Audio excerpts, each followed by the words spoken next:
Mambo vipi? Karibu sana mtazamaji wa The Loyal Media.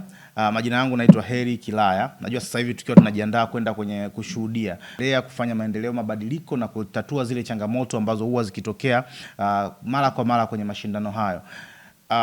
Nataka nikupitishe kwenye kitu kinaitwa Trionda. Trionda ni neno moja lililotafsiriwa kutoka kwenye lugha mbili, tree ikiwa inamaanisha tatu na onda ikiwa inamaanisha waves, ambao kwa lugha ya kwetu huku tunaweza tukasema ni kwamba mawimbi.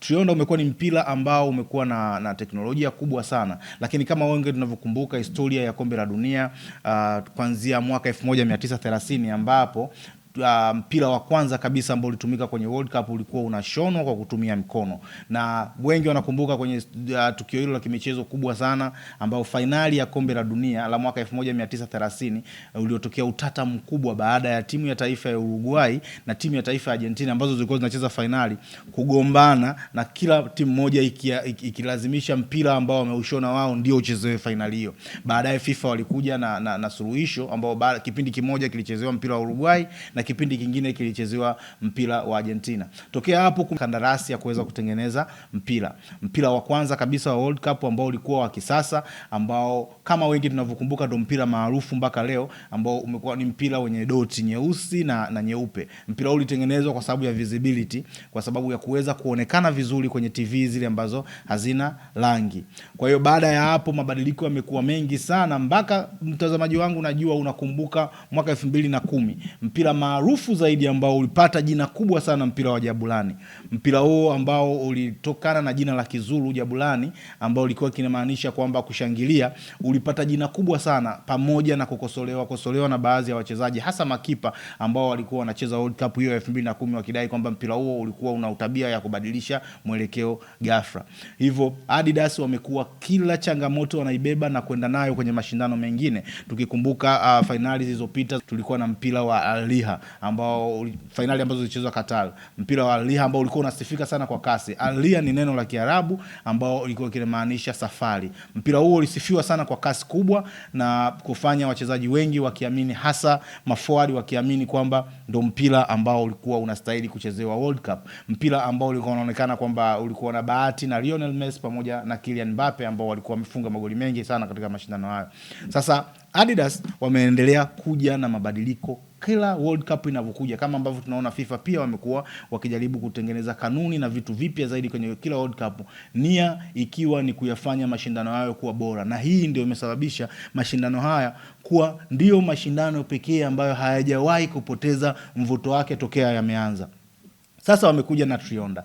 Trionda ni mpira ambao wenyewe unaonekana kuwa ndio mwenye mabadiliko makubwa zaidi kuliko mipira yote, na umekuwa ukitengeneza story kubwa. Unajua kwamba Trionda ukiangalia umbile lake, mpira wa kawaida sana mdogo, lakini ni mpira ambao umesheheni vitu vingi sana ndani yake. Mpira wenyewe wa Trionda muonekano wake una alama tatu. Alama ya kwanza ni alama ya Maple, hiyo kwa ajili ya Canada. Alama ya pili ni alama ya Tai, hiyo kwa ajili ya Mexico, lakini alama ya tatu ni alama ya nyota ambazo zenyewe zinawakilisha Marekani, ambao hao ndio waandaaji wa mashindano haya ya World Cup, ambao kwa mara ya kwanza yanafanyika kwa uandalizi wa mataifa matatu tofauti. Mpira wa Trionda pia umeleta gumzo zaidi kwa sababu ya sensa ambayo ipo ndani yake, sensa ambayo yenyewe itakuwa inang'amua makosa yote ya kiuamuzi ambayo yanatokea. Mpira huu utakuwa unang'amua mpira ambao umeshikwa kwa mkono, itakuwa unang'amua offside, lakini pia utakuwa unatoa majibu kutokana na ule mpira kama umevuka mstari wa goli.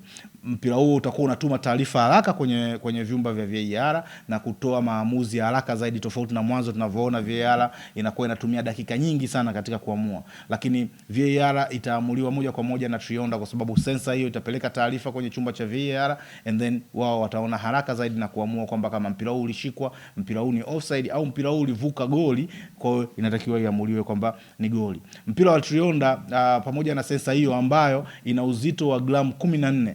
Mpira wa Trionda pia ndani yake kuna betri dogo ambalo linachajiwa. Kwa mpira huu utakuwa unachajiwa kwanza kabla ya kuanza kutumika. Na baada ya kuchajiwa ukiwa full charge, manake mpira huo utakuwa una uwezo wa kukaa masaa 6 kabla ya kuisha chaja yake. Manake hiyo ni muda tosha kabisa kwa ajili ya mchezo wa mpira wa miguu kumaliza dakika 90, lakini pia kuweza kuenda hata kama kutakuwa kuna dakika za nyongeza 30 na zile kama kutakuwa na penalty shootout, basi mpira huo unaweza kumudu muda wote huo na kuweza kutumika. Mpira huo wa Trionda umekuwa ndo mpira ambao umezua gumzo kubwa sana kiasi cha kwamba watu wengi wanatamani kuiona World Cup na waone nini ambacho kinaenda kutokea, nini ambacho kinaenda kupunguzwa na nini ubora zaidi wa Trionda, kwa sababu kumekuwa na comments tofauti sana kila World Cup, hasa kuhusiana na mipira.